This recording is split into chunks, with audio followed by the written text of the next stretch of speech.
Bom dia, meus alunos, especialmente meus alunos do segundo ano, do nosso querido MHVT, Escola Maria Helena Valente Tavares. Bem, diretamente para vocês aqui, eu vou fazer, como eu tinha prometido na sala de aula e na escola, fazer aqui um breve comentário, uma breve revisão do que vai cair na nossa recuperação agora essa semana, né? Bem, o que vai cair na recuperação, que eu já tinha dito, selecionar para vocês, são os assuntos Revolução Gloriosa na Inglaterra e o Iluminismo, tá? Então, resumir para dar uma força para a galera que vai fazer recuperação, né? Nesses dois tópicos, esses dois temas aí. Bem, em relação à Revolução Gloriosa na Inglaterra, primeiro, entenda-se que acontece no século XVII. O que eu estou objetivando é que você analise o significado para a política inglesa, o significado político dessa revolução ter culminado e ter sido nomeada como Revolução Gloriosa na Inglaterra no ano de 1688, finalzinho do século XVII, né? Lembra que o século XVIII é o século que vai bombar o movimento iluminista logo em seguida. Então nós estamos um pouquinho antes. A Revolução Gloriosa acontece na Inglaterra. E o que significou politicamente essa revolução num século XVII cheio de revoluções, cheio de guerras civis dentro da Inglaterra, que a gente tenta resumir aqui com o momento da Revolução Gloriosa? Significou que houve a quebra. A Revolução Gloriosa significou a quebra da instituição, da estrutura do regime político chamado de monarquia absolutista, onde o rei tem amplos poderes, junto com a sua, vamos dizer assim, comissão política. E na Inglaterra aconteceu essa quebra, essa ruptura desse status quo da política inglesa com a quebra da monarquia absolutista. E os ingleses, a partir de então, nesse mesmo momento em que há uma quebra com a monarquia absolutista, esse modelo político, é criado, é elaborado um novo tipo de monarquia, de forma política de governar o país, na Inglaterra, a chamada monarquia parlamentar. Agora, quem vai tomar as diretrizes, os destinos da sociedade inglesa, vai ser o parlamento inglês, né? De lá para cá, desse momento até hoje, a Inglaterra vive em regime político, né, de estrutura política, de ordem política, a monarquia parlamentar, né? Fim da monarquia absolutista, início desse momento da Revolução Gloriosa de 1688. Até hoje vivemos, quer dizer, eles vivem lá na Inglaterra com um regime político, uma forma política chamada de monarquia parlamentar ou constitucional, tá certo? Nesse regime político, ou nessa forma de governo, o poder do rei é podado, né? Tem que se submeter às leis, à constituição da nação. Então, é esse mais ou menos o significado que a gente busca para nesse momento da avaliação, que vocês atentem para isso. Já falando mais precisamente da revolução, ou melhor, do movimento iluminista, que logo em seguida começa a bombar, vai bombar durante o século XVIII na Europa, especialmente na França, vamos pegar a França como exemplo, eu precisaria que vocês, para essa avaliação, pudessem ficar atentos a 5 iluministas. Um inglês viveu a Inglaterra do final do século XVII e viveu o momento das revoluções inglesas e a culminância da Revolução Gloriosa, que é o John Locke. O John Locke, preste atenção, uma das ideias dele, a principal ideia dele é trazer a ideia da soberania popular, soberania do povo. Na monarquia absolutista, vamos pensar dessa maneira, a ideia que se traz da relação entre governo, Estado e povo é de que o povo deve servir ao Estado, na monarquia absolutista. E o que propõe, vendo o seu país sendo remodelado politicamente no final do século XVII, O que propõe o filósofo e político John Locke? John Locke propõe, não, uma inversão do valor político. Não é o povo que deve servir ao Estado. Pelo contrário, é o Estado que deve servir ao povo. Daí começa a ser cunhado a ideia da soberania popular. Tá certo?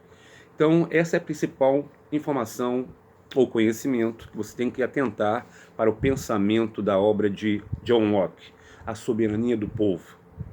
John Locke é tido como um dos grandes pais do liberalismo político, com essa teoria, com essa ideia.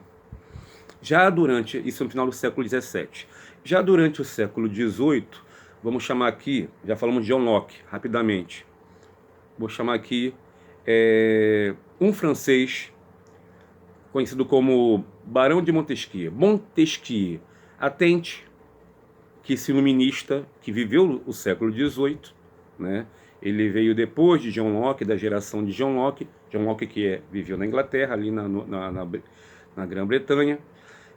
Francês, agora o Montesquieu, ele defende a ideia, a principal ideia que ele contribui para o iluminismo, no âmbito das ciências sociais, da filosofia e da questão do Estado, da política, ele defende a teoria dos três poderes separados, que seria o legislativo, poder que elabora, cria ou tira, descria, né, as leis de um país, poder executivo, que administra um país baseado nas leis que o legislativo elaborou, né, as leis.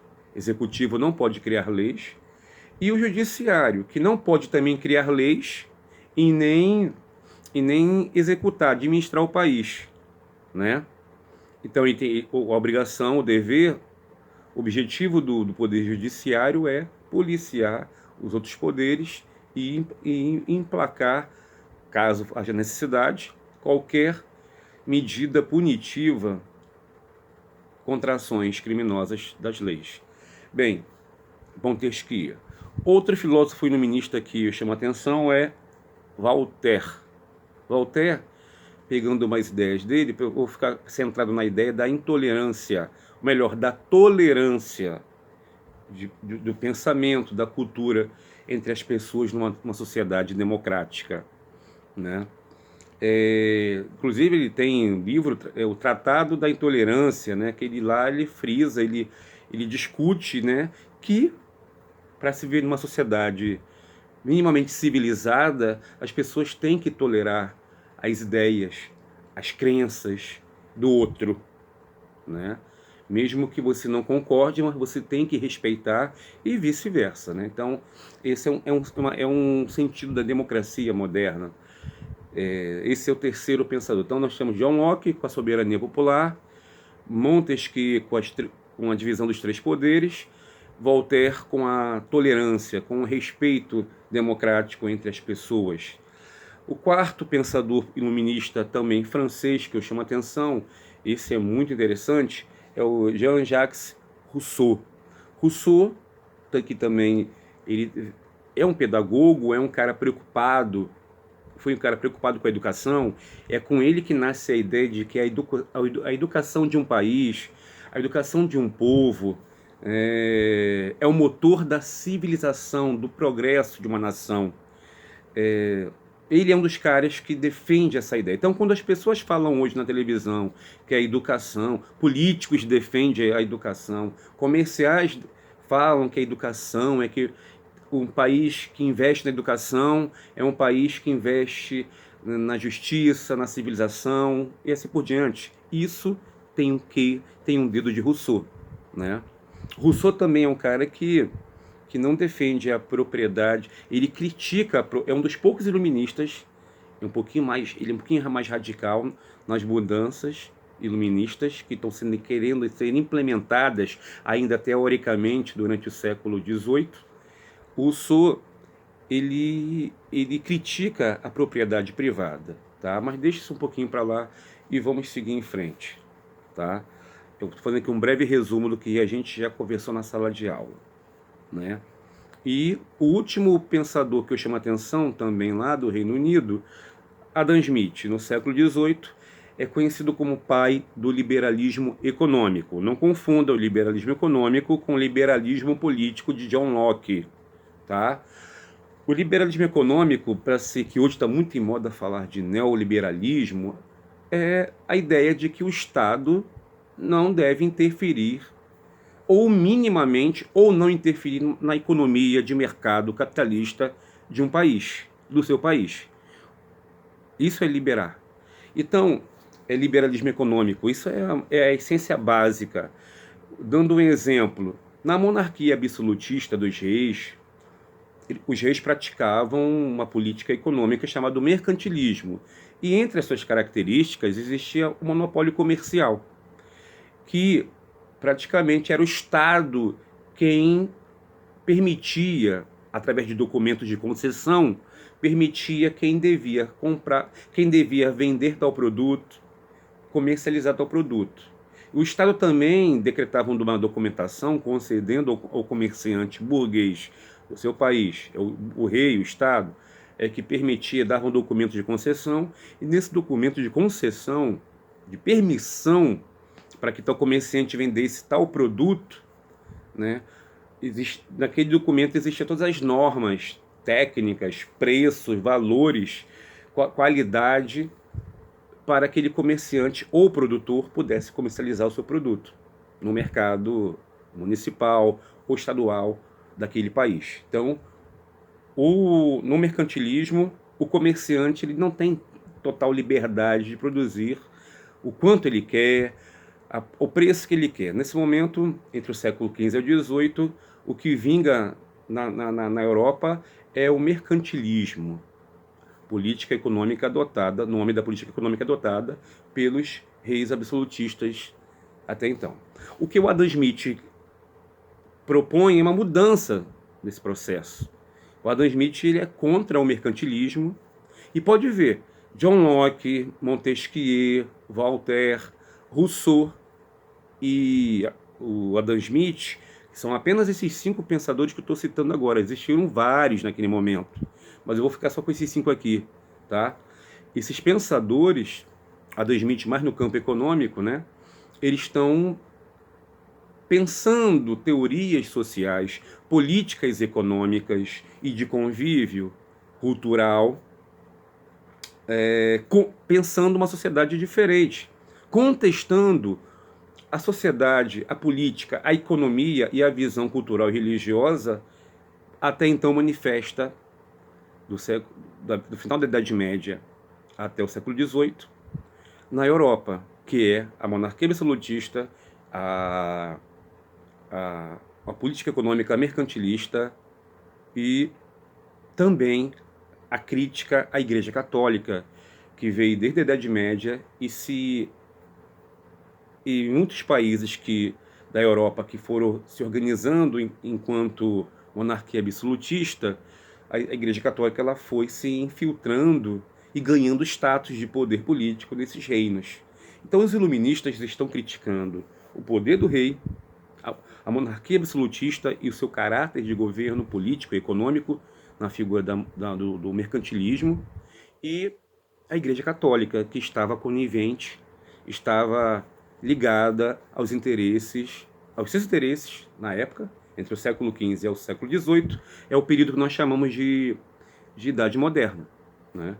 Então os iluministas estão criticando essa estrutura, esse velho regime daquele momento, o século XVIII, a monarquia absolutista, o mercantilismo, aquele domínio da Igreja Católica ainda de caráter medieval, que ainda se encontra nesse momento. Os iluministas estão criticando esse velho Estado, esse velho, antigo regime. Eles querem uma novidade, eles trazem ideias novas para mudar a sociedade. Se é um projeto ou não de sociedade, o século XIX, o século XX e o século XXI, no qual nos encontramos agora, nós podemos agora avaliar esses últimos 2 séculos e meio pós movimento iluminista do século XVIII. Mas isso deixa para depois, tá certo? Então, é isso a princípio, voltando só para revisionar, vocês estudem, né? sobre Revolução Gloriosa, seu significado político para a Inglaterra, e praticamente esses 5 pensadores iluministas e suas ideias, suas defesas perante o século XVIII, especialmente o século XVIII, batendo de frente com o modelo político e econômico da monarquia absolutista. Bom dia aí, muita força, muita luz e muito axé. Valeu!